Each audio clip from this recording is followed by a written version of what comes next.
У нас одна девушка спрашивает: ура, можно задавать глупые вопросы. Почему педагоги столько внимания уделяют положению головы? Почему так важно, чтобы она была то наклонена, то нет? Хороший вопрос очень. У пианиста есть средства художественной выразительности, да? Звук, он может быть быстрый, медленный, глубокий по тембру, а бывает легкий, поверхностный, да? Бывают замедления и ускорения неожиданные. А вот у артиста балета средства художественной выразительности – это тело и музыкальное движение. То есть тело может двигаться быстрее, медленнее там, и так далее, и так далее, и так далее. Так вот, голова, лицо – это отражение того, о чем думает артист балета, балерина. Вот примитивно. Надо рукой сказать «прощай» или «поди прочь». «Поди прочь». В балете это часто «аллонже». И вот если «аллонже», вот так вот, это ты уже не обращаешь на человека внимания, это что-то презрение. А если это «аллонже» исполняется с лицом, то это уже внимание. И это уже не «поди прочь», а какая-то просьба или обращение к человеку. То есть с помощью лица можно разный смысл дать жестом рук. С помощью направления лица разный смысл.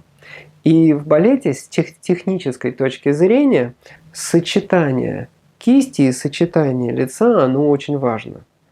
Если у вас кисть чуть-чуть будет понижаться, то и лицо будет понижаться. Если кисть направляется куда-то в сторону, то и лицо направляется в сторону. И каждый раз, когда кисть чуть-чуть опускается вниз, то и лицо. И вот это сочетание носика, подбородка и кисти – это синхронность.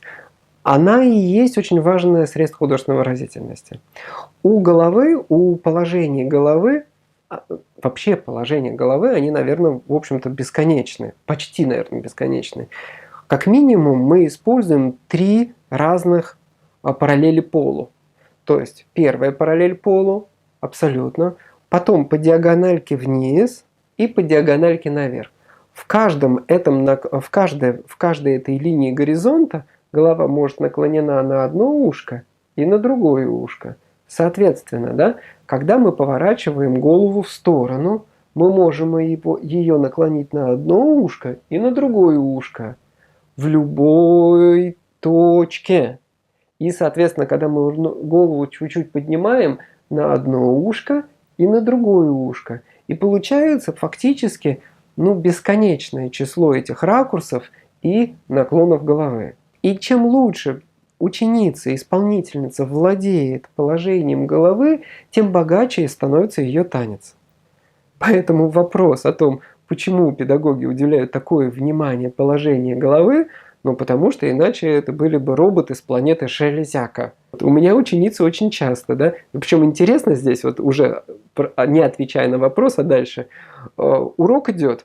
Если ученица заранее, с первого урока, если ученица не приучена исполнять движения с поворотами и наклонами головы, то потом в уроке, когда она делает какое-то задание и уже неплохо делает, просишь, говорит, а давайте чуть-чуть танцевальнее. Она начинает пробовать работать над выразительностью, и у нее ноги ничего уже не могут сделать. Есть педагоги, кто выразительностью занимаются потом. Сначала только ногами. А есть уникальные педагоги, кто над выразительностью работают буквально с первых уроков. С первых уроков, используя самые различные, вон там солнышко, а тут зайчик, посмотри, а здесь зайчик ушками, а здесь зайчик еще что-то делает. Да? И вот они используют такие приемы, как-то легко детям объясняют именно вот подложку выразительности под движение. И чем лучше это объяснено, тем интереснее, мне кажется, результат. Есть такой потрясающий учебник «Школа игры на фортепиано» Генриха Нейгауза. Его принцип, когда буквально с первых уроков ни одно техническое действие, да, отработка технического приема не должна исполняться или прорабатываться без художественного наполнения. Вот этот прием, мне кажется, он очень хорошо подходит и к уроку классического танца. Поэтому Некоторые педагоги столько обращают внимание на голову, на ее наклоны и повороты. Вот, следующий там вопросик был. Вторая часть его. Как либретто превращается в балет? То есть, как подбираются движения? Есть какая-то общепринятая схема или как это происходит? Я так вынужден расстроить. Нету не то, что схемы никакой. Я видел одного очень знаменитого хореографа, который сейчас в мире популярен, который ставил камеру и в зале начинал экспериментировать со своим телом. И, видимо, наверное, отбирал ракурсы или положение тела, связки движений, которые очень интересно смотрятся. Видимо, потом, работая с видеоматериалом, он отрезал и компоновал это в некий ряд, который потом и становился хореографией. И я так понимаю, что это никак не связано с либретто. Надеюсь, что большинство хореографов, думая о каком-нибудь герое или о каком-нибудь действии героя, они придумывают лейтмотивный жест, на котором строится канва повествования. Ну, допустим, «Легенда о любви», есть такой балет, там героиня очень часто вот такой вот жест делает. Она своему возлюбленному, вот это грудь, да? Она своему возлюбленному отдает саму себя.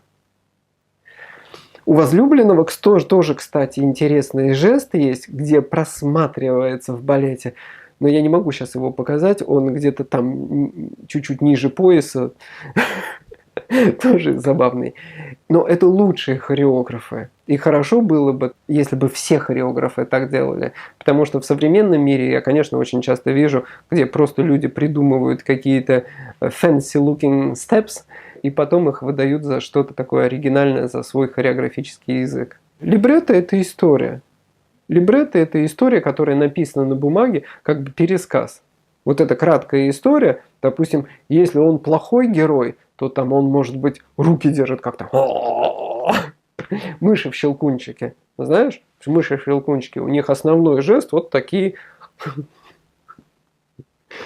Вот, видишь, либретто превратилось в хореографический текст. Друзья, продолжайте писать комментарии, я с удовольствием на них отвечу. А на этом все.